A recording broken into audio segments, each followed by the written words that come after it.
రాష్ట్రంలో housing board private సంస్థలతో కలిసి నిర్మిస్తున్న నిర్మాణాలపై కేబినెట్ సబ్ కమిటీ భేటీ అయింది. ఈ వెంచర్లతో సర్కార్కు 100 కోట్ల ఆదాయం వచ్చే అవకాశం ఉందన్న సబ్ కమిటీ తక్షణమే పెండింగ్ వెంచర్లను నిర్ణీత కాల వ్యవధిలో పూర్తి చేయాలని నిర్ణయించింది. డబుల్ బెడ్రూమ్ ఇళ్లకు జిల్లాలో నియోజకవర్గ స్థాయిలో టెండర్లు పిలవటం ప్రారంభించడంతో పాటు హైదరాబాద్లో స్థలాన్వేషణ జరుగుతుందని చెబుతోంది ప్రభుత్వం. గృహ నిర్మాణ శాఖలో పెండింగ్ సమస్యల పరిష్కారంపై దృష్టి పెట్టింది కేబినెట్ సబ్ కమిటీ. సెక్రటేరియట్ లో సమావేశమైన కమిటీ 2010 నుంచి హౌసింగ్ బోర్డులో నెలకొన్న పెండింగ్ సమస్యలపై చర్చించింది. చాలా అంశాలపై సుదీర్ఘంగా చర్చించాల్సిన అవసరం ఉన్నందున మరోసారి భేటీ కావాలని నిర్ణయించినట్టు చెప్పారు sub committee chairman Indrakaran Reddy.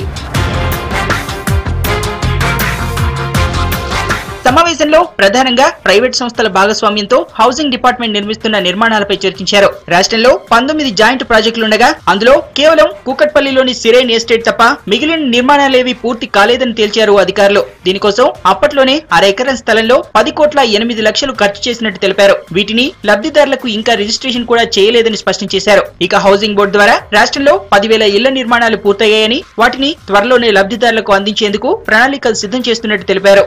ఈ హౌసింగ్ విషయాలపైన కేబినెట్ సబ్ కమిటీ కాన్స్టిట్యూట్ చేయడం జరిగింది. అప్పుడున్నటువంటి ప్రభుత్వాలు ఒక 19 ప్రాజెక్ట్స్ టేకప్ చేయడం జరిగింది. దాదాపు 19 ప్రాజెక్టులలో కొన్ని 100% కంప్లీట్ చేసినారు, మిగతా ఇంకా పూర్తి కాలేదు. మరి ఆ విధంగా బెనిఫిషియర్స్ కొన్నటువంటి వాళ్ళకు కూడా వాళ్ళు ఇచ్చినటువంటి అగ్రిమెంట్ ప్రకారము వాళ్ళు అన్ని కూడా ఫుల్ఫిల్ చేయకపోవడం మూలంగా బెనిఫిషియర్స్ ఎవరైతే కొన్న వాళ్ళ పేరిట రిజిస్ట్రేషన్ కావడం లేదు. ఈ 19 ప్రాజెక్టులలో ఎన్ని మనం కంప్లీట్ చేయగలుగుతాము? ఈ కంప్లీట్ చేసిన సమయంలో ప్రభుత్వానికి కూడా దాదాపు ఒక 600 కోట్ల పైననే మీకు గవర్నమెంట్ కు ఆదాయం వచ్చే అవకాశం ఉంది. ఇందిరమ్మ ఇళ్ల పెండింగ్ బిల్లులపైన మంత్రివర్గ ఉపసంఘం చర్చించింది. ఇక నిర్మాణంలో ఉన్న జాయింట్ వెంచర్ల సమస్యలతో పాటు భూ వివాదాలను సత్వరమే పరిష్కరించాలని నిర్ణయించింది. వీటికి సంబంధించిన టెండర్లు దక్కించుకున్న కాంట్రాక్టర్లతో భేటీ కావాలని నిర్ణయించారు మంత్రులు. రాష్ట్రంలో చేపట్టిన జాయింట్ వెంచర్లు పూర్తి చేస్తే సర్కార్కు 600 కోట్ల ఆదాయం వస్తుందని సబ్ కమిటీ అంచనా వేసింది.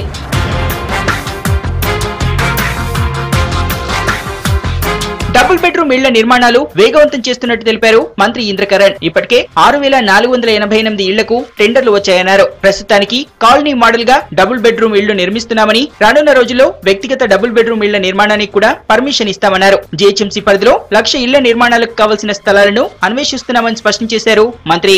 డబుల్ బెడ్రూమ్ ది సింప్లిఫై చేసి ముఖ్యమంత్రి గారు మరి మంత్రులందరికీ చెప్పిన తర్వాత ఎమ్మెల్యే కాన్స్టిట్యున్సీ ఏరియాలో కూడా మేము టెండర్ కు పిలవడం జరిగింది. 6,488 హౌసెస్ కు ఆల్రెడీ టెండర్స్ వచ్చినాయి. ఇళ్ల నిర్మాణాలను వేగవంతం చేసి పేదలకు అందించేందుకు అన్ని చర్యలు తీసుకుంటోంది రాష్ట్ర ప్రభుత్వం.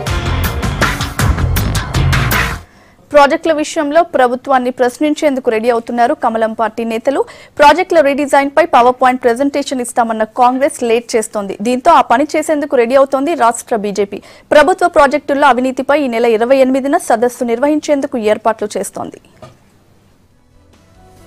2 ఏళ్ల పాలనలో టీఆర్ఎస్ ప్రభుత్వం చేసిందేం లేదని ఆరోపిస్తున్నారు బీజేపీ నేతలు. ఎన్నికల హామీలను సర్కార్ మర్చిపోయిందని విమర్శిస్తున్నారు లీడర్లు.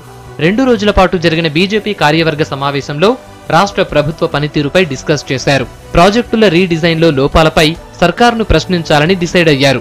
దీనికోసం ఈ నెల 28న భారీ సదస్సుకు ప్లాన్ చేస్తున్నారు.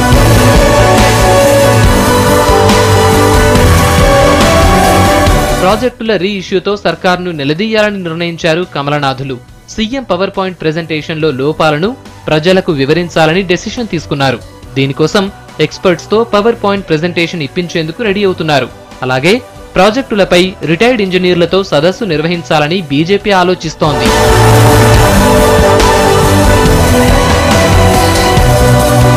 రాష్ట్ర ఏర్పాటుకు ముందే గోదావరి జలాల వినియోగం కోసం ఉద్యమించిన అనుభవం బీజేపీకి ఉంది. దీంతో పార్టీకి దూరంగా ఉంటున్న నాగన్ జనార్దన్ రెడ్డిని ముందుంచి ప్రాజెక్టుల్లో అవినీతిపై పోరాటం చేయాలని భావిస్తోంది బీజేపీ. ప్రాజెక్టుల రీడిజైన్ పేరుతో వేల కోట్ల అక్రమాలు జరుగుతున్నాయని ప్రజలకు వివరించే ప్రయత్నం చేస్తోంది.